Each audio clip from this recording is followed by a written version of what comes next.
Hello and welcome to episode 11 of Hearth Bound, where three lifelong friends set out on a virtual quest through the pages of iconic book series, all while celebrating every loot smash with a discussion on why you shouldn't break musical instruments. My name is Lou Chapman, and I'm accompanied by Matt Mullen and Sean Martz, the ad rock and MCA to my Mike D. No sleep! In this episode, we finish Edge of the World, the 5th chapter in The Last Wish, the first book in the Witcher series.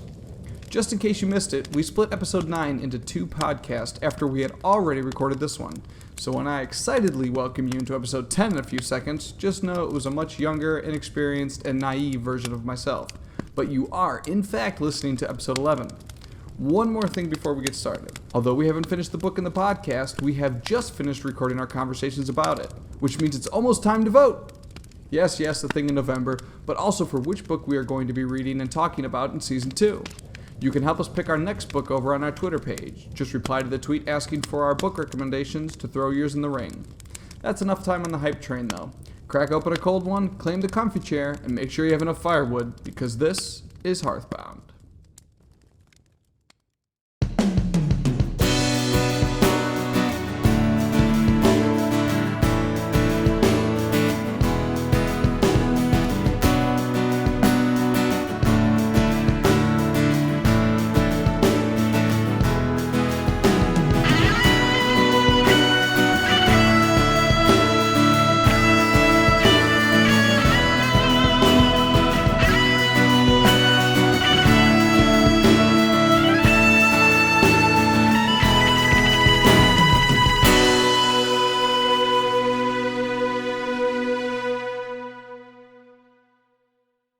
We've made it.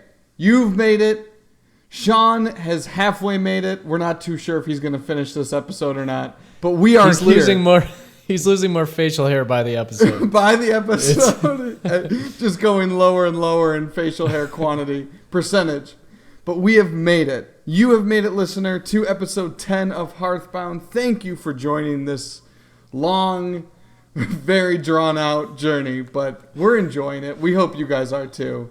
Wow, 10 episodes. It came a lot faster than I thought it would. Do you guys think that? That's what she said. Gosh. But seriously, does it feel like 10 episodes for you? Feels like 20. And I think all right, Sean. The wind out of my sail. It's gone. Yeah, gone. We're stagnant. We're castaway right now. I'm Tom Hanks floating around. I don't understand that reference. You've never seen What? Castaway?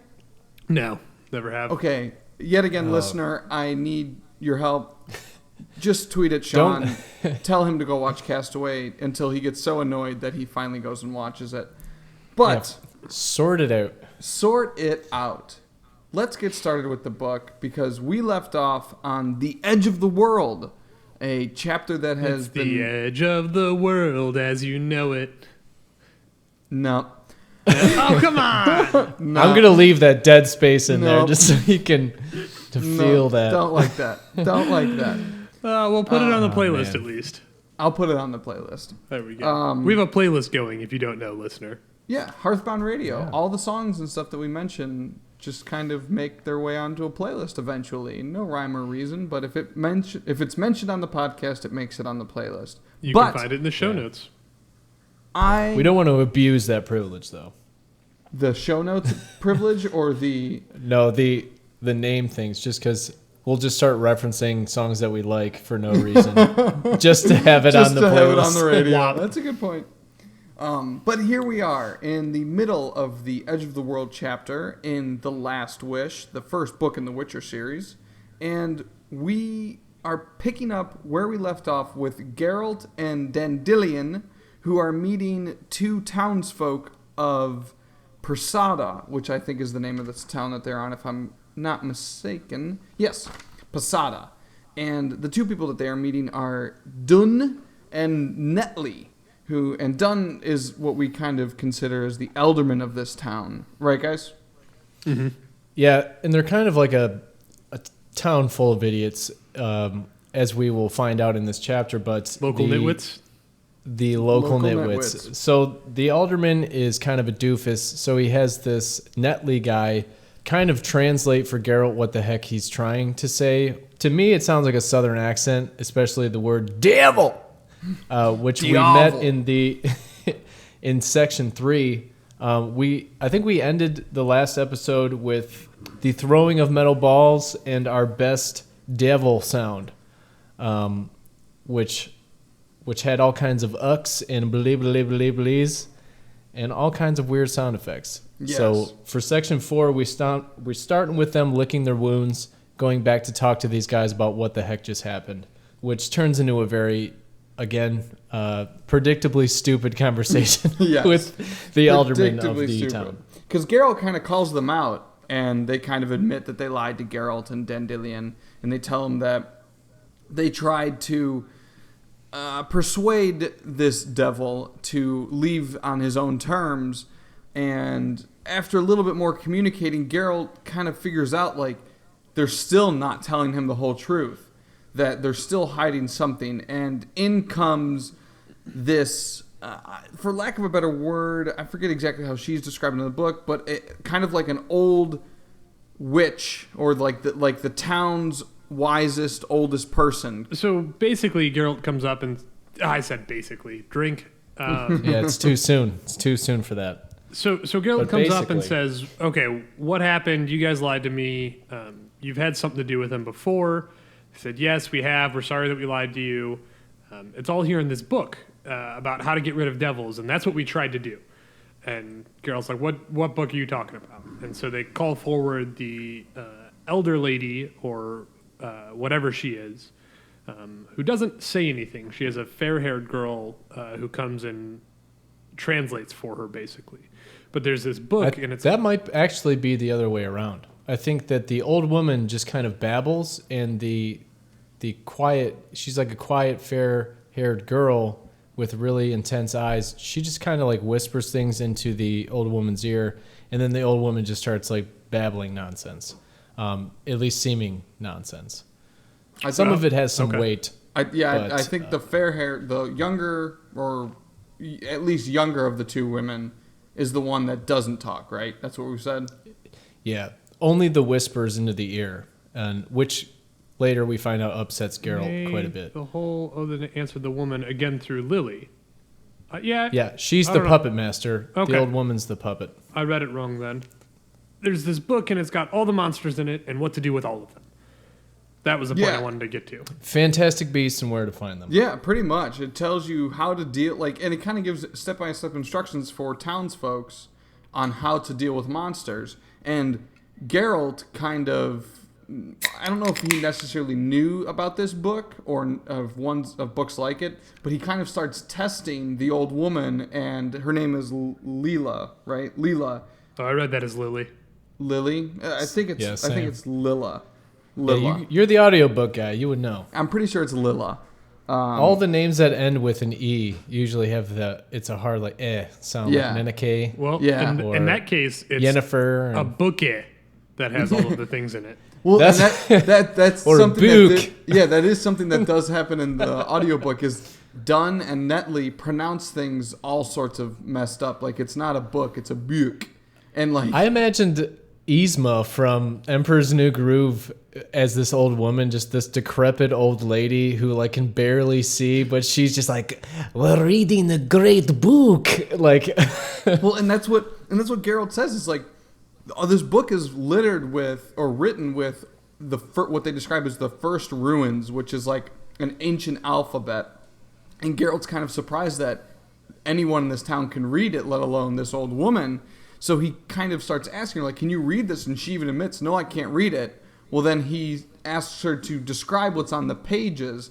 And she kind of like just describes picture book style what to do with all these monsters. So like, I'll show a monster, and one of the monsters is the devil, this devil that this town is dealing with. And she just goes into detail about all the steps, but she doesn't know how to read it. Apparently, she's just memorized this book, and that's like her job at the town. She's knows how to interpret the pages or the pictures on this page so that the townspeople know how to deal with the monsters. So what it says of the devil is you got to give him like some honey, you got to give him some birch tar, you give him some soap, and then you give him some soft cheese, but different than the first set of cheese that you give it to them. There's like a whole list of things you got to do. Well, yeah, so they go through the devil, which is really cool. But before we move on to that one, I just wanted to mention that there's a page in the book on witchers, and they describe what witchers do and how witchers react to townsfolk and what townsfolk should do with witchers, which I thought was really interesting. About you get this like outside view of Geralt and his profession, because up until now we only known witchers through the eyes of Geralt, or how everyone sees Geralt, but now we get the chance to look at how a townsperson that may have never encountered a witcher knows how to deal with them. Okay, so it's don't give him any more than a silver penny for a drowner, a silver penny and 3/2 for a werecat, 2 silver pennies for a plumber. And Witcher kind of like laughs, and he's like, those were the days. But this whole time, it was kind of weird because the entire village is seemingly listening to this conversation, because I think Geralt and Dandelion, they enter the city in kind of like a very loud fashion, because everyone wants to know, because Geralt's like, what the heck was that? So the whole town, I felt like they just had this huge almost conspiracy like blown wide open about the government. Like, they follow this old woman blindly, and Geralt's, like, quizzing her. But while he's doing that, he's kind of laughing, because to me it seemed like some of this stuff was outdated or just wrong, because Geralt would ask her a question, and then him and Dandelion would just, like, start laughing, because it just seemed like nonsense. So I'm like, this lady is either really convincingly wise or undeniably insane. Or both. But why not both? No los dos. ¿Por qué no los dos? Once she got to the things about the Witcher and this devil, this kind of caught Geralt's attention. This is when he started actually listening to what she was saying. So I think before it was kind of just him, showboating his knowledge, because he's like, yeah, okay, but what about this one? Yeah, and what about this old lady? And then she actually hits it right on the head with the devil. He's like, oh, okay, because she's like, it's called a willower? Mm-hmm. Willower. Or a sylvan. Or a sylvan. So then he's like, that is correct. Like this Geralt game show that he's got. Than a 5th grader. The whole town's watching. Don't blow this question. So, and in the book, the way they describe to get rid of a willower or a sylvan is to basically trick him into eating things that he doesn't like. So they describe, like, bring a handful of oats, and then bring a handful of steel balls, and then bring a jar of honey, and then bring a jar of tar, and then there's one other thing, but I can't remember the last one. But essentially, like, while you're eating the oats, he'll ask for some. So give him the iron balls, and once he bites into them, he'll chip his teeth and he'll be all mad. And then when you're eating the honey, he'll ask for some again. Give him the jar of tar, and he'll eat some and get it all stuck in his teeth, and he'll be real mad. And it's just like, so that's the whole idea. You just piss him off until he leaves. Yeah, and Dandelion like interjects. He's like, "It says a handful in your book, not a whole bag." Yeah, he was shooting a whole bag of metal balls at us. That's what he used against them, is those metal balls that they tried to persuade him with. But he obviously was smarter than what the outdated book had told them to do, which I thought was really funny. You brought up an interesting part about the Witcher being in there and what his prices were, and you also brought up an interesting part about final drink. Just laying on the interesting. About how the ruins were super old and they're so old that nobody could read them. That means witchers are that old too. Mm-hmm.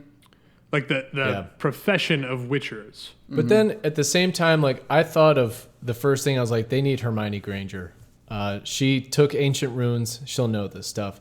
But at the same time, all jokes aside, that kind of brought up, like, maybe the witchers are just well versed in it because it's something that they continuously teach over generations and generations. So Geralt might not be that old, but the witchers seems like if this is what you're saying, have been around since this stuff was written. So they know what's up. And Geralt clearly understands what's going on in this book. So do you think they have that book at the Witcher headquarters? Like, is Geralt like, oh, you've got the first edition. Citadel yeah, now of you need Witcher. the third edition. Yeah, The third pretty much. edition has some more recent updates. Yeah, obviously, yeah. in the 5th edition, devils are dealt with this way. Right. Well, and the reason he gives as to why it's outdated. At first, I thought he was going to start bashing the old woman. He's just like, yeah, these prices are, you'll be bloody mistaken if I'm if gonna I'll be take doing that. Yeah. It's like, So yeah, that's clearly as they're off. talking about the book, throughout the conversation, it's kind of given away that this Leela has some power within the group, and she, or the town rather, and she is kind of the reason behind their not wanting to kill the devil, but merely just have him leave or just be taken away. And the villager Dunn and Netley come out and say that after Leela and this old woman is gone, that she doesn't let them kill anything. That, like, if a wild boar is tearing up their fields, you know, they're not allowed to kill it, otherwise she'll get all angry and do something that they don't even talk about. So we get this power dynamic in the village that this fair-haired Leela that didn't say anything holds the most power out of the group. Yeah, and they even mention that she is a wise one, which in this book we already know is a witch or wizard in this world. Mm-hmm. So at first I was like, pump the brakes, guys, because clearly, like, Strigobor is a wizard, a wise one, and he definitely harms people. We know that from the last chapter. So right away I started asking questions of, like, there's no way she's a wise one. She has to be different. But then they bring up, like, druids and how they won't even harm, you know, they'll let a mosquito suck its blood just because it's eating, you know, Yeah. like, or something along those lines. So I just didn't know how to pin her down, and she might be a wise one, but then I'm like, what is that then? Is it a wizard or a witch? Maybe Strigobor was just working, you know, breaking the rules Yeah. a little bit. And So I didn't know. Since we've first heard about the knowing, which I think is who you're referring to, Matt, like, I feel like there's different levels or there's different varieties, because I don't think Strigobor was ever referred to as a knowing. So I don't know if, like, a knowing is like a more powerful wizard, or if, like, a more, like, politically appointed wizard. I think Yeah. there might be a difference, because no one else has been referred to as a knowing before you since gotta that be- first chapter. You got to at least be a level 19 wizard to be a knowing. At least. You have to have 35 hours of gameplay time logged before you get... Yeah, what kind of set bonus are you running right Yeah, now? exactly. Right. So we find out that Lily is a wise one. And we find out Geralt and Netley or Dune they exchange some words, and Geralt's like, all right, who is she and why are you guys worshiping her, basically? And she doesn't talk to anyone, but you guess all of her wishes, and then you do exactly what she says. And he's like, it's none of your business. He's like, you're not understanding me. I'm not under a contract with you yet. He's like, if you want me to do anything, I need to know who she is and why. And they finally come around and they say, you know, she's the reason that everything grows really great around here. She's really awesome, and she doesn't allow us to kill anything. Nothing can be killed in this valley. So then Geralt's kind of like, all right, Whatever. fine. Fine, yeah. We'll do it your way. So after they get their instructions again, Geralt goes back to the hops and what was the other one? Hemp. The hops and the hemp, Yeah. right? To This is go the meet- beginning of section 5, just Yes. Next section. to keep us up to date here. Geralt goes to meet the Sylvan, that is what he's referred to for the rest of this part at least. And they kind of they meet each other, and Geralt, like, announces himself. He doesn't sneak up on him. He's kind of just like, hey, I'm here. Where are you? Where are you, you devil? And he calls them all the names. And the Sylvan comes out, and the audiobook is great because the actor talks like he's a goat. And he's just... I'm not going to do it because I can't. I want you to do it. No, I can't. I cannot do it. I want this recorded. You forever. need to. You got to try. The Sylvan essentially comes out and gives you, like, the most Lord of the Rings lookalike you could ever hear. He's like, we're gonna play some games and compete. That's the only reason or way you'll get me to leave this valley is if you beat me or best me in a match. And Geralt's kind of like not having any of it, because what do? They talk about riddles, and then I think he brings up like wanting to do a race to like a tree and back. It was it was very like Sphinx-like. He's first like, oh, you have to best me in a game, and oh, how about riddles? And then he just starts delivering one, and Geralt's like, okay. So he humors him in this riddle. He doesn't interrupt him, and Geralt is just trash at everything. I learned that he is not very, as many books as this guy reads, as smart as he is, he doesn't know his lit, man. He has no idea. I feel like what he just anything didn't care. is like. Yeah, He didn't, but I'll get back to that point later, and it'll come first, full circle. But Geralt's just like, okay. He reads this fairly short riddle, and then Geralt just throws out a wild guess. He reads this short riddle, which Lou is going to read in a goat voice right now.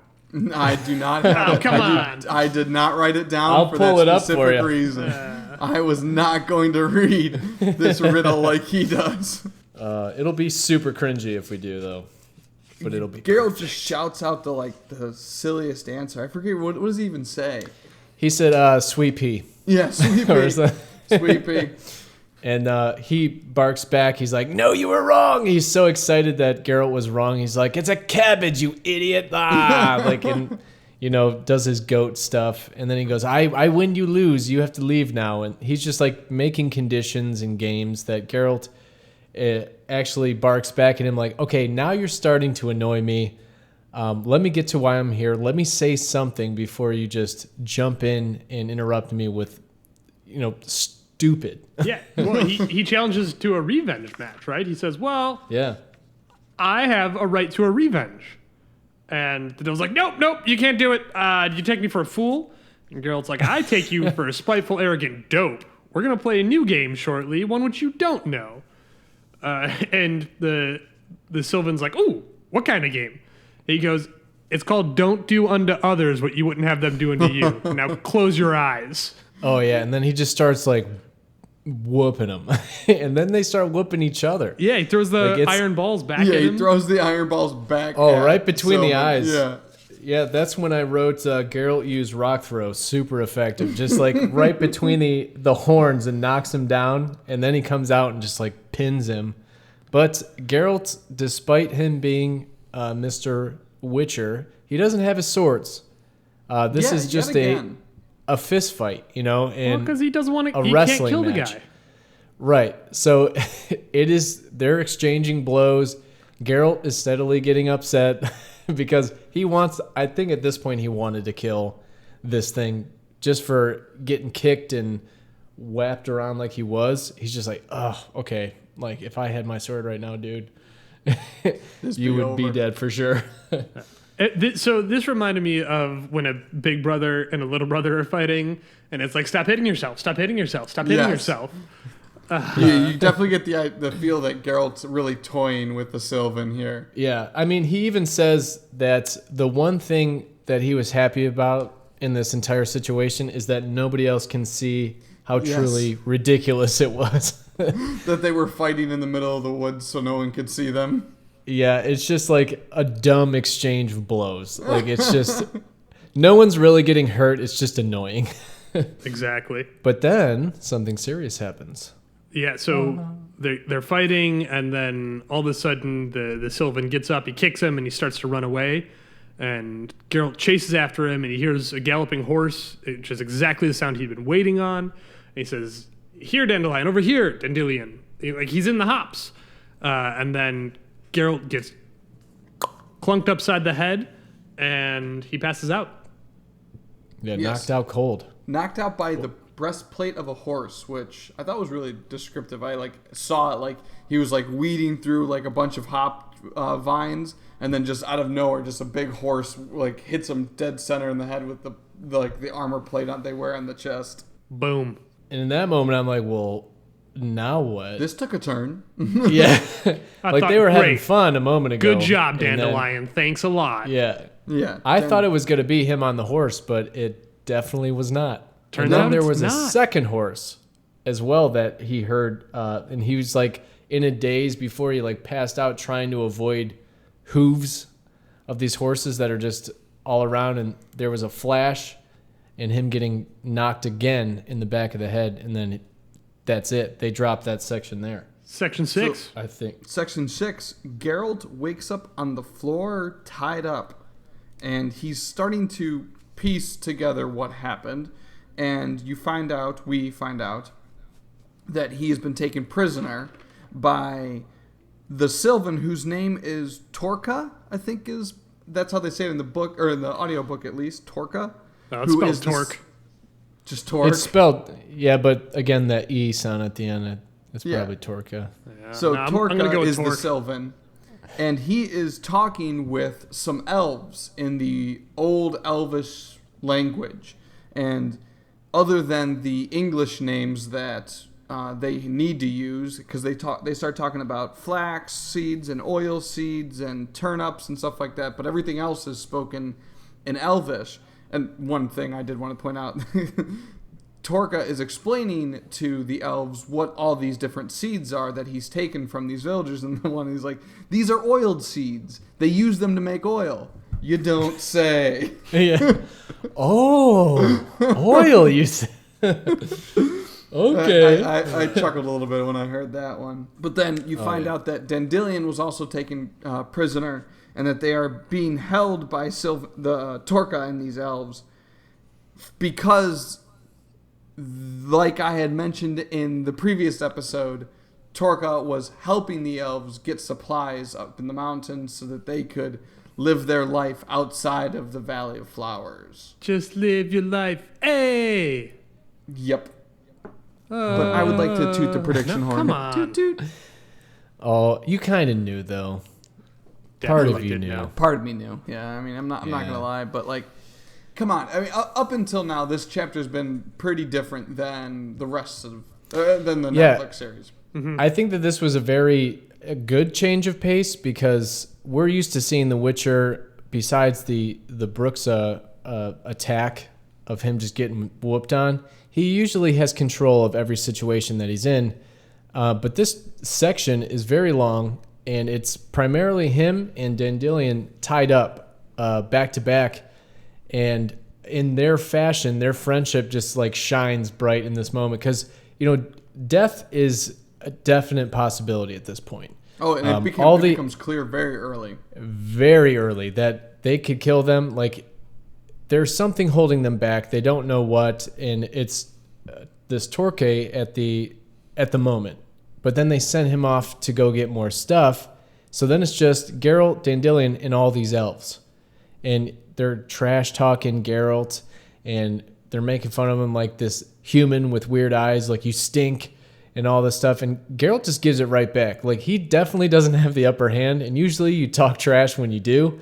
But he's tied up on the ground to his best friend, and they're both just talking smack the entire time. I'm like, shut up. And Geralt, he's talking smack, I think, trying to divert the attention away from Dandelion to himself. Yes. But at one point, and maybe this is jumping too far ahead, but he's just like, you know what? Spare this guy that I'm tied to. Like, he had nothing to do with this. Like, I'm the guy that you want to kill. So, like, you should be focusing all your hatred, all your revenge, you idiot elves, on me. He continues to insult them, and Dandelion, like, turns around and he's like, no. You kill me too, dude. I hate you, dumb elves. Like, Geralt's like, and there he goes. Like, I tried my as best. expected. It's like, I'm trying to save you, you idiot.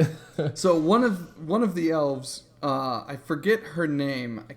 I just realized I didn't write it down. But one of the elves calls Geralt an ape man, which I thought was really strange of an insult name. But Geralt and this one elf start to butt heads, and then eventually they start to literally butt heads. Yeah, well, he insults her in their language. Oh yeah, because what's happening is Torque and the elves have completed their deal, and they're putting all their grains and everything, and they're like on their way out, and they're like, and find out why they rotate crops every year in different fields. And Torque's like, okay, sounds good. And then they're like, well, what are we going to do with them? And one of them starts walking over, and Torque's like, no, you can't kill him. Like, what's her name? Forbid it. And he's like, I know, I just need to check if their knots are tightened. And Geralt starts talking smack in Elvish. And she's like, oh, the ape man can talk. And he can even be impertinent. So from there, Geralt just pushes all the buttons. He's like, you tied me up. I'm not sitting here begging for mercy at all. And the whole time, Torque's like, you guys just shut up. You guys stop trying to kill the prisoners. We're not allowed to kill the prisoners. And Torque's in the middle the whole time, like, guys, stop trying to kill him. Guys, stop trying to get him to kill you.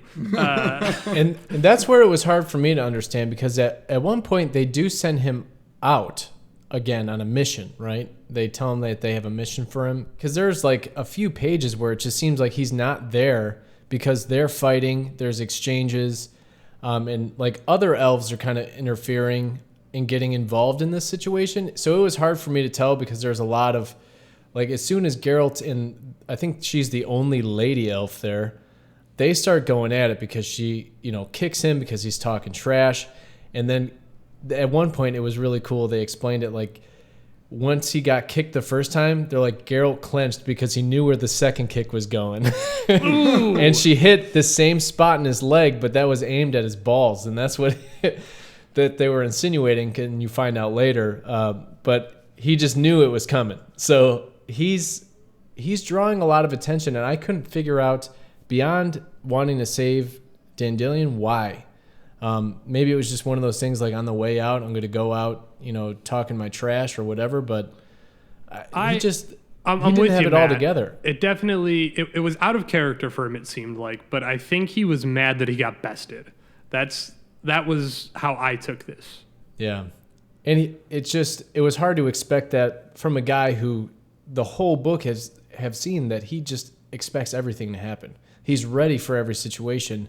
But this one, he got clocked twice in the dome, and now he's tied up. No sword, no nothing. And to me, I read that as Torque or Torque. Torque. It says Torque. I'm going to say Torque, whatever. He leaves at one point, and the elves are getting ready to kill him. Like, that's what I had thought, because they're drawing arrows, and there's like no interference at that point until he comes back. Yeah. I don't know. I don't think he left. I think he wasn't standing up to the elves. He was like, hey, listen, we shouldn't do this. Hey, listen, we shouldn't do this. He was just kind of in the corner saying things. He wasn't physically trying to stop anyone. That's how I read it. I don't think he ever left. I mean, there wasn't much time for him to get in between, other than just shouting that we shouldn't do this, because, like Matt said, this female elf, I'm so mad I didn't write her name down. Tourville? Tourville? Tourviel. Tourville. So Tourville goes to kick Geralt. She kicks him once. She's going to kick him again. And like Matt said, Geralt knew where this kick was coming. So he braces himself and, like, somewhat kind of gets an upper hand on her. And, like, they mentioned she had a necklace hanging down that he grabs with his teeth and then draws his head back and headbutts her right in the nose and sends her flying. So then, obviously, all sorts of other commotion and dust is kicked up. And then it's all comes to a stop when, for lack of a better word, their king shows up. And his name is Filavandril. Yeah, and he was kind of like on this like really pretty horse with, decorated and all this sapphire and everything, and he's playing with his gloves, and he is just like the Team Rocket Giovanni. He's just sitting in the background watching all this stuff go down, and he just comes over like, so Geralt, or this ape man, he's just trying to be a sophisticated elf, and Dandelion's kind of like, pleading like, hey, this is nonsense. Like, we're tied up. Like, leave us alone, whatever. And he's just like, it's no use. He's just like every other elf. Don't let his fancy appearance deceive you. Mm-hmm. And again, Geralt tossing blows at this guy when he should not be. I was just very confused this whole time, like, why they were talking so much trash. When you're captured, you're captured. It's like, yeah, I think he was just mad he got bested. I really do. Yeah. Either Salty. that, or he had faith in the higher power of the valley. I think it was more, he knew that they could shoot him with arrows from anywhere, but if he made them mad, they were going to want to get close to him and beat him up. Ooh, and like he just did with this I already forgot her name. This other elf, she got too close and he was able to beat her up with his hands tied behind his back. So I think maybe it's that. When you're mad at someone and you're going to kill them and you're mad at them, like, you're not just going to stand next, afar and shoot them. You're going to get up and personal. But from there, Philovander, talks about how Sylvan, or the Sylvan Torka, has been helping them, and how to continue to help them, they are going to have to kill Geralt and Dandelion, because if Dandelion and Geralt go blabbing to the townsfolk that this is what Torka's been doing, that they're going to hang him, and then they're going to come after the elves that live in the mountains, which I don't really understand. I mean, I get, probably in the recent history, the elves were chased out of this valley, but I mean, I don't know, if the humans have the valley, why would they go out into the mountains and try to kill all the elves? I don't know. That threat seems strange to me. And the humans already knew they were there. They said that to Geralt. Yeah. The beginning of this chapter, that there are elves in the mountains. It's not a secret, but the only secret part was that this Torque, whatever the heck his name is, I keep forgetting, is that he's bringing them provisions for the winter, pretty much. Yeah. So it seemed like the elves were being very dumb, and they're supposed to be very smart, but at the same time, they were amazed by flax seeds. What are those? They had no idea. So maybe they're not as smart as they seem, but Geralt didn't hesitate to let them know that, which created problems. Philovandrel? Yeah. I'm going to drink for that one. He basically goes on a monologue here and says, he's like, you humans changed the world. He's like, you force it to grow whatever you want it to grow. Before, it just grew and was happy. And now there's, you cultivate the land and there's no room for us. And Geralt's like, there's plenty of freaking room. He's like, we would never live with you. You're undignified. You're savage. You do all these things. He's like, we would be slaves, or we would be, outcasts. And he's like, how do you even fit in this world? He's like, you're a freak. And he's like, I do it because I have to. I mean, I don't really care all that much. He's like, it sucks sometimes, but I'm different and I make the best of it. And they kind of come to this agree to disagree. So I guess I'm going to kill you. Yeah. Well, that's pretty much. And that kill you part comes from Geralt is actually trying to reason with them at some point. He was talking a lot of trash, but then he gets to the same annoyance he got with wrestling Torque in the fields. It just comes to a point where it's just annoying. And he lays some very serious logic on the elves. He's like, listen, the only reason that you're asking this guy to go get you provisions is because you guys are dying. There is a way better chance for your survival if you just coexist. So it turns in this big coexistence conversation between the two of them. And the elf's like, what do you know about coexistence? You kill everything that isn't like you. And then I'm like, oh, he's got a good point. You are the monster slayer. But then here comes that monster moral again, because the elves, they look different. They act different. They are just different than a human being. So they are going to get misjudged. When they do something that is unlike the human culture, they're going to get rated as a monster. Or they might even, I think they pointed out the way that they eat right when they got here. They had plenty of food saved up. They were just pounding and shredding this food like animals. And then, they're just trying to be sophisticated at the same time. So it's very confusing, and if somebody saw that, they're going to be like, oh, those elves are monsters. So Geralt is just trying to reason and level the playing field. Listen, there's plenty of space in this world for you guys that isn't the mountains. You don't know how to grow crops. You're going to die. And the result of that is going to be you getting desperate. Even if after you die, that girl that I just fought with, that Torville, she's going to lead the rest of these guys to their imminent doom. They're going to charge the fields to try to one last hurrah. And the humans are going to be like, boop. Dead, all of you. So just go up. Yep. So that brings up a point that I'd like to discuss then. And I didn't say it was interesting. That's good. You tried. I saw the gears. Thank you. So they bring up, hey, Geralt, you're different too. And it's almost this like, we have a common ground, why don't you join us moment. A little bit. Is Geralt a monster? Did Geralt have to become a monster in order to slay monsters? It goes right back to the question of what this book's all about, of what is a monster. It's trying its best to define it, right? And I think if anything, like the last chapter, it kind of all goes into the eye of the beholder, right? Yeah. Or kind of both, right? Kind of the last chapter and the last voice of reason. Because in the last chapter, we had those two main characters, Renfrey and Sugarbore, thought the other was a monster, right? And then in this voice of reason, Geralt was talking about how he's been going from town to town, but he can't find any work because of all the things that people used to think were monsters are like unique and sought after, and like the troll and the dragons. Like, this is the last dragon that lives in this part of the world. Of course we would never want it killed. So it's like the definition of the monster changes with person to person and changes over time. And the troll that used to hurt people that didn't pay the toll as they crossed the bridge is now like a sought after commodity almost.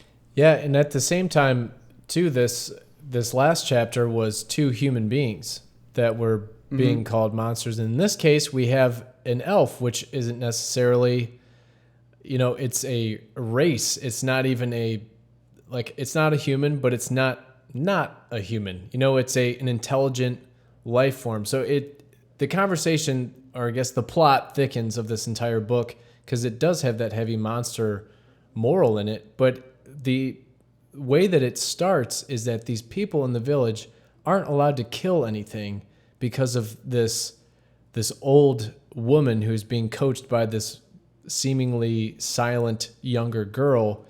And it's just a weird dynamic. They're like, we don't want to kill anything. But the elves think that people are savages. And Geralt is trying to show them, like, you're misunderstood. And then the elf's like, well, no, you're misunderstanding us. Like, you think that we're just some dumb creatures. Like, once we coexist, then they're going to treat us like beasts. And it's like, well, you don't know those idiots down in that town. They're dumb. They're very dumb.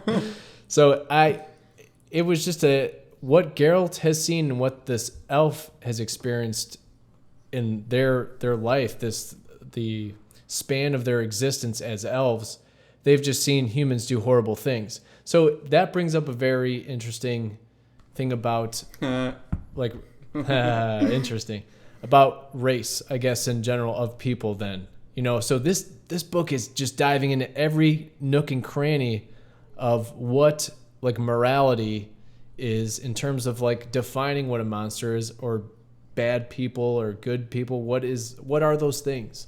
So I thought this was, even though there wasn't a huge battle, there wasn't a monster getting slayed, this was like an entirely different beast in terms of like, no pun. Hey, like the right and wrong moral of, they're about to kill him, thus proving the point that we learned in the last chapter. Like, you could let us go and choose the quote unquote lesser evil, or you can slay us like a bunch of monsters. Your humanness. Yeah. Or you could prove your humanness, right? Well, there's a passage there basically that your monstrosity is based on your lack of humanity, and that's an interesting concept, I think. But the other thing I wanted to bring up is it? Here, very interesting. Basically interesting. The other thing I wanted to bring up was, as we approach this theme of the end of the time of elves, are we approaching the same theme with witchers? Are we approaching the end of the time of witchers? Is there a parallel there? Definitely. And I think they even brought that up about Geralt when they asked him, how do you manage, like Mr. Coexistence? You bring that up like your people are just everywhere. But they're like, there aren't a lot of witchers. Am I wrong? And he's like, no, dude. You just got to make it work. He's like, there aren't a lot of me left. There may be, but you just got to keep on keeping on. And Geralt's just trying to keep it real with these elves the whole time. And I mean, maybe it's because they live up in the mountains and haven't been exposed to much except, this little goat man who is just filled with anger. Yeah. filled with mischief. That's all the experience with people, and I guess over the generations of just hating people. So this is like a deep-seated hatred for this other race, right? Regardless of he's a Witcher, he looks like any other human, just with some weird eyes, I think they point out. So I really like that they used the elf versus human thing instead of like a race of people, because it's the same argument no matter what you do. So I thought that was awesome. Filavandrel is talking, and he's slowly giving the orders. The other elves are starting to surround Dandelion and Geralt. He's slowly giving the orders that they're going to kill these two. Torka, who was beating up on Geralt just a few pages ago, puts himself in between the elves and the two prisoners, saying, "You can't kill him. No, this isn't part of the deal. You were going to take him up to the mountains and figure out what we needed to do with him up there, but you weren't going to kill him." And Filavandrel's like, "Well, you just saw what he did to what's her name? It's all tied up. I can't have him up there. He's a major threat." And we kind of get into this like standoff area of where Torka's not going to move, and the elves aren't going to let them live. But Geralt kind of comes up with the pre-YOLO phrase of YOLO, where he's like, "Your mother only gives birth to you once, and you only die once." And he's kind of just like accepted it, just like, just get this over with. You guys are taking too dang long to talk about this. But I just love that. Yeah. Your mother only gives birth to you I once. seriously wrote, quote, YOLO, Geralt, page 228. Yeah. Torka gets in between him and says something. He's like, "You can't murder him here." He's like, "Take him on the mountains. Take him on beyond the mountain passages. Otherwise, you have to kill me too." And the white-haired elf, the Filavandrel, says, "Listen, like if we let them live, then like you got to be reasonable here. If we let them live, they're gonna find out all the humans are gonna find out what's happening, and then they're gonna catch you and they're gonna torture you. Like you know what humans are like." And he's like, "Yeah, I do know what humans are like, and I don't know who to side with right now. You guys are being pretty unreasonable." Yeah. Way to go, Torka. Yeah, he just became their clutch, their best friend at that moment. But I feel like he's slightly torn because he doesn't like Geralt or Dandelion, but he doesn't hate them. You know, he's just stuck in this interesting gray area, and then he's just with the elves like, "I thought I knew you guys. I know these idiots better than I know you." And he's like, "And I just don't want you to kill him. This is murder." Interesting again with the whole monster thing. Here we have this seemingly monstrous devil, as the townspeople say, who is being the quote-unquote voice of reason in this case. So again, advocating for their safety. Advocating for the humans. So we have monster-esque looking things speaking the truth, dropping that logic. So the only thing I'll say to that is that he's not really advocating for their safety. He's just like, "You can't kill him here. Take him up to the mountains." No, I think he is saying that you can't kill him, because like just not here. No, he doesn't say that you can kill him. This wasn't elsewhere. part of the deal. He says this is not what was supposed to happen. Like you can't kill them because you made a deal with me, and you said you were going to take them up to your mountain pass or whatever, and just hold them there until our business was done. Okay. So then he goes, "Well, yeah, but then he hit her. He started talking a bunch of trash. So we're going to kill this guy." I mean, and the best quote that they had in here, or the best moment, I don't have the quote written down, but all the other elves that were like playing or breaking the lute, and they were just kind of sitting around. As soon as this, what is the leader elf's name? Filavandrel. As soon as he kind of puts his hand on the knife, it said like every other elf drew a bow or a sword as if they were waiting for this moment the entire time. Like, "Give us the word. Give us the word. Come on, buddy. Just say it. Just say it." Loose! And so then Dandelion starts crying.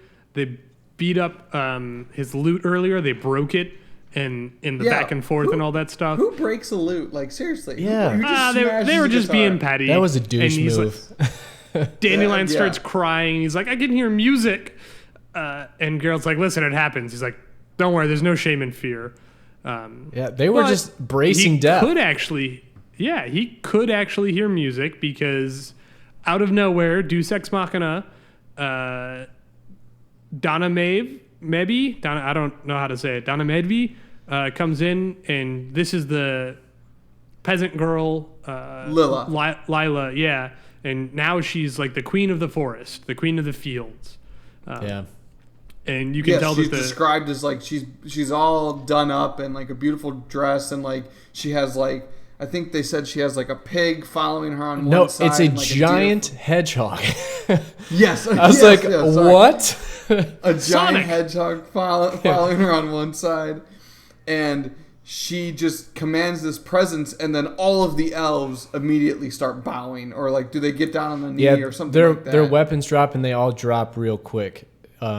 Yeah, like within an instant. So it's like, and even this Filavandrel, immediately starts to show respect. And as Geralt's tied up, watching all this unfold, he gets the sense that without communicating, this Lila is telling Filavandrel what to do, and like she's not using words, but the Geralt knows that she's telling him something. Yeah. And all of a sudden, things start turning for the two of them, because all the elves decide that, okay, I guess, Torka was right. We can't kill these guys. We got to let them go. And right. So again, full circle, because at the beginning, they're like, Geralt's the hash and slash. He's a hired gun, essentially, or hired sword, whatever you want to call him, mercenary. And he is used to just hacking his way out of most situations, but like with the Striga, he didn't, because that's what he's been through. So I was wondering what you guys thought of this. But at the beginning, of this section 4, when they go back to the town, like, what the heck was that? That little devil thing knows what's up. The girl looks Geralt directly into the eyes and just does not leave his gaze. She says she was just staring him straight in the eyes, and that's when he almost gets like offended. He's like, "Who are you? Like, what are you?" And they're like, "Don't worry about it. Just go away, girl," an old woman. But he goes, "No, like, something's up with her. She's got these piercing blue eyes. There's something off." And at that moment, I was wondering if she was trying to communicate with him and to see if he could hear her, because she's not speaking words. Maybe she was trying to say something, or she looked into the character that Geralt was, the type of person he was, and she doesn't let anything die in her land. So couldn't let them die. But at the same time, I think she was like staring into him, seeing kind of like a Yola moment, but even on a more godly level, because she just seems like the spirit of the forest, the lady of the flowers, like she comes up. But I just think she saw right through him, and he didn't like that she could see every part of him, like every tribulation he's been through, all these horrible things that have happened to him. She just understood that he's a good person. He ultimately, despite all of his witty, comments and all the bad things he's done, that at his core, he's a good person. So she had to go save him. But I didn't know about Dandelion, though, because he was just scared to die, and she just came up and was like, I guess the friend too. You broke his loot, you bastards. Like, he can come too. It's fine. But I like how it finishes up there. After they're untied, Geralt and Filavandrel kind of have their clearing the air moment, where Filavandrel's kind of like, you know what? You're probably right. There probably will come a time where we eventually try to make a last stand, or we go and find our honor on the battlefield, and I hope that you find us there. Asking Geralt pretty much to be like, when our day comes, I want you to be there against me on the field. And Geralt kind of just says, I'll do my best, so to speak. But after they talk a little bit, Lila, the queen of the fields, gifts Dandelion a new lute, and it's the coolest loot. The coolest loot.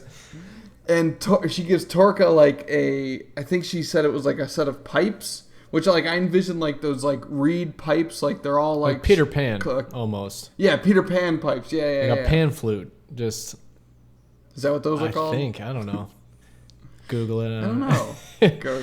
Yeah, someone Google it. But find out for us. I said that was like a real Tenacious D moment for me, because there's just this like godly woodland figure that comes out of the woods like, stop, elves. don't kill the humans. And then Dandelian's like, what the hell is going on? And then like she gifts him this like god lute, and he's just like, ah, you know, he's like strumming it like, this thing will play itself. This is the greatest thing ever. And I'm like, oh, that just seems like another Jack Black thing. Like that would happen in the sequel. Jack Black needs to play Dandelion. Like, But yes, we're going on to the next part here where Torka, Geralt, and Dandelion are camping together, and they're kind of like, I don't really know how to describe it, but Dandelion and Torka are playing their instruments, and Dandelion's like, Geralt, this wood plays itself. These strings are pure silk. Like, this is the most amazing gift ever. Have you heard it? And Geralt's like, yeah, everyone has heard it. yeah, everyone in the village You've been playing it nonstop. for the past 2 hours. But then And Geralt Geralt's reading from a book.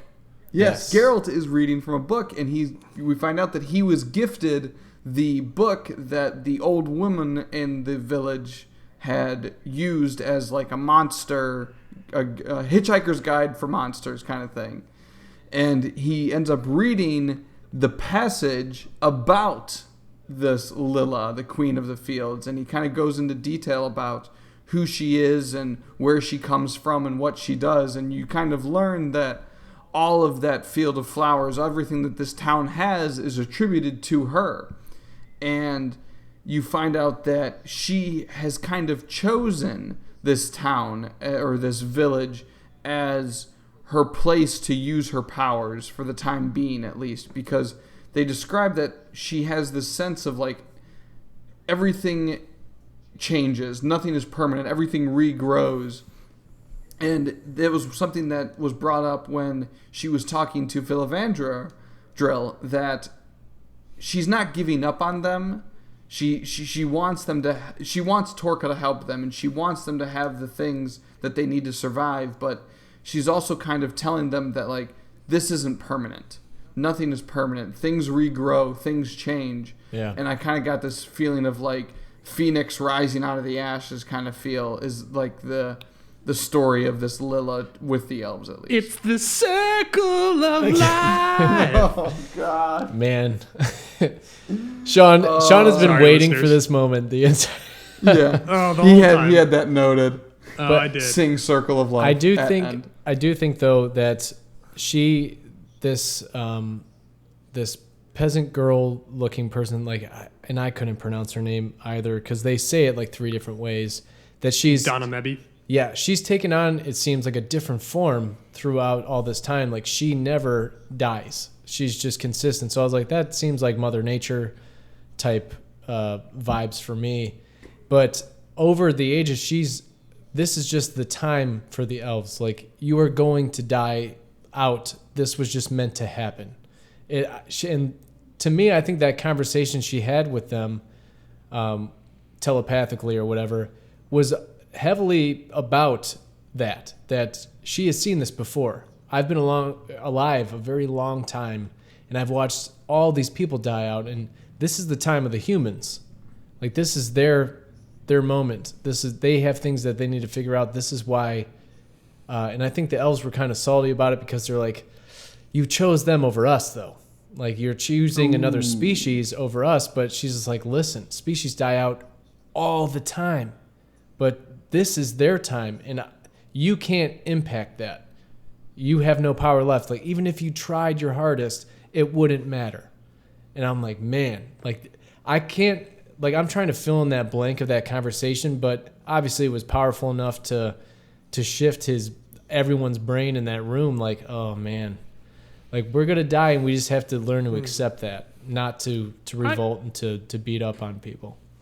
I got a slightly more peaceful vibe out of it because they asked Geralt, she was talking to the elves, what did she say? And, like, what was she talking about? And he says, hope, that the things will renew themselves and they're not going to stop renewing themselves. And they're like, well, is that it? And he's like, that was enough. So I got more of a hopeful vibe, not like your time has come, like, go off gracefully, Well, like, you know, be a good British about it, and, you know, pip, Well, no, cheerio. I'm taking Up a lip. I'm taking Lou's point about the Phoenix thing, though. Like, You'll have your Okay. time again. Like, this is just Oh, gotcha. the cycle. The elves will be a thing again, but this is your time to die out. Okay. And the humans are going to have their time, which again, Sure. and I don't know if this is prediction time for me, because I know we're hitting our mark, which is, it's always amazing to me. But I predict that this story is like heading to that apocalyptic type vibe.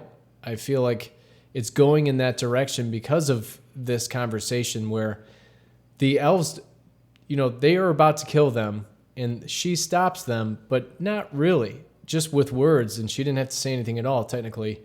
And it's almost like a you'll have your time moment. This is just the cycle, or as Sean said, the circle of life. But the humans are going to have their demise as well. But for right now, this is the elves' time to end, or their end time, whatever you want to call it. And then to round that out, they basically say, do you think she's going to stay there with the humans? And she's like, well, if they prove worthy of it, and if the edge of the world stays the edge of the world. Yeah. What did you think that yeah, meant? I didn't understand what that meant at all either. I think that she is the incarnate of Mother Nature, and she can only live where nature exists. So as long as that place stays wild and full of nature, the edge of the world doesn't become a city where they pave over the streets and they chop the trees down and they put the big brick buildings up. As long as that nature's still there, she'll still be there. Yeah, that was my take. Which is very interesting. Crap. Drink.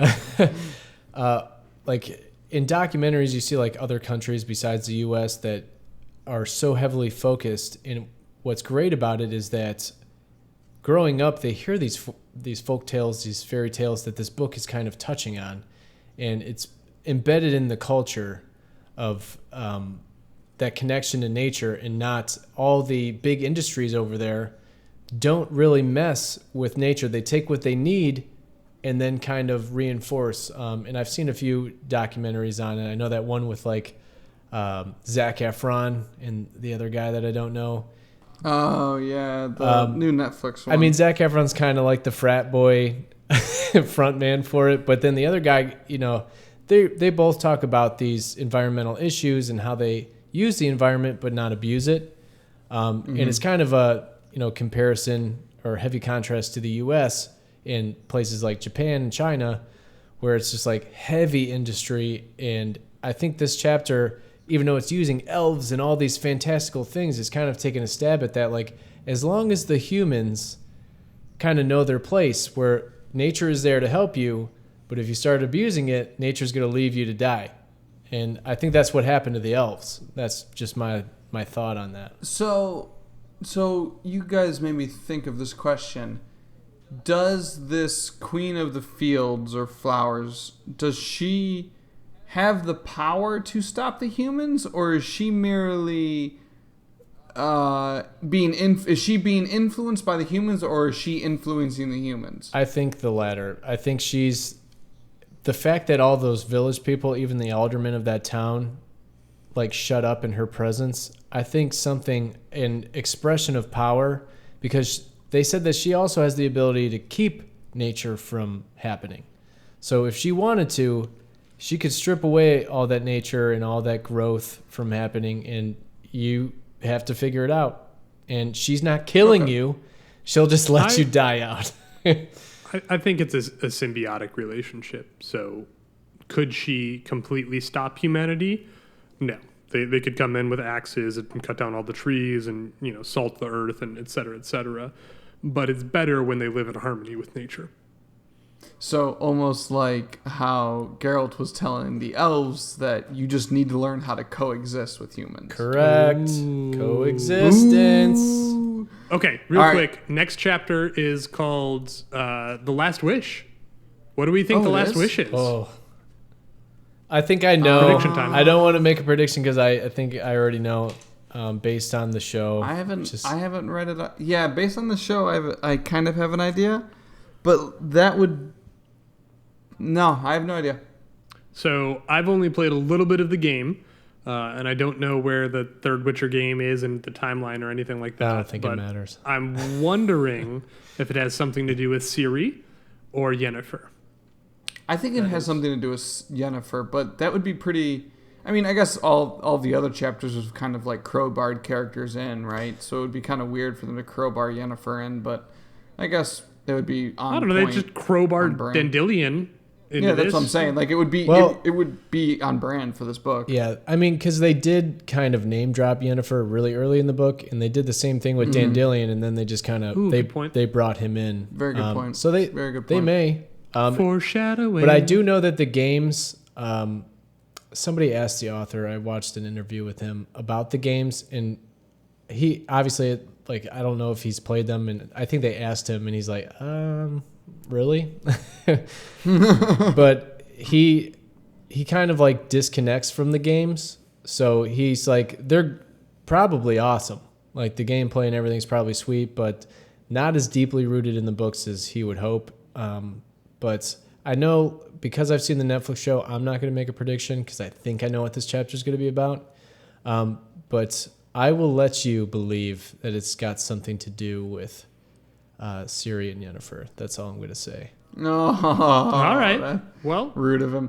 I just found out that these first two books, the first two books in this series, aren't really the main storyline of The Witcher. Like we could have skipped these two first books and been fine, apparently. Yeah. But I'm really glad we didn't, and I hope listeners that are following along also are happy that we didn't skip them because I think these stories are great. I think the small story like setup with like a continuous stream in between, continuous story in between each story, is really fun to read, and it's just fun to know these little backstories because it lends very well to a podcast. Yeah, it really does.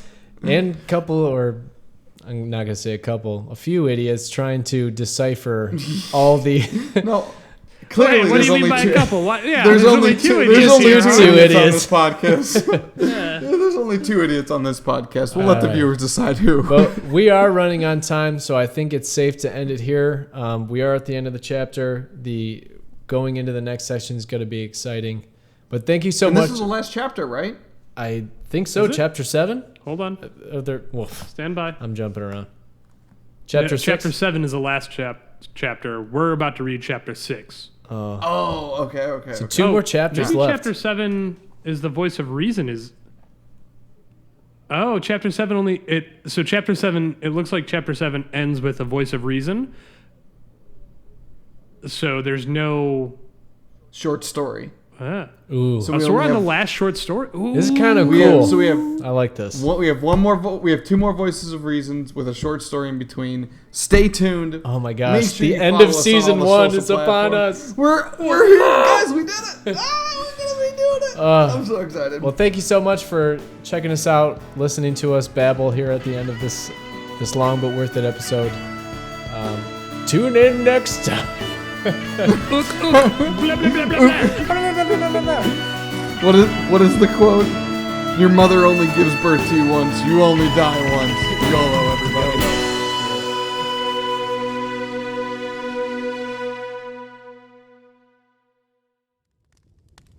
Well, that was a long one. Hope you enjoyed this episode of Hearth Bound. Make sure to follow us on Twitter, Instagram, and Facebook at HearthboundPod so you can take part in our upcoming giveaways and vote for your favorite book to be reviewed next. One of the easiest ways to support the show is to give us a rating and review on Apple Podcasts or your favorite podcasting app. If that's a bit too much work, just send this episode to another nerdy friend in your life. We can also offer bribes in the form of stickers. Speaking of merch, we plan to do a huge Witcher-themed giveaway after the completion of The Last Wish and the bittersweet end of Hearthbound's first season. While you wait, head over to our Patreon page at patreon.com/hearthboundpodcast. You can join one of our Patreon guilds where you can donate $1 or $2 in exchange for bonus content ranging from access to our Discord server to joining our epic sticker club. Like I said, we like to bribe with stickers. Until then, we'll see you in the next episode of Hearthbound.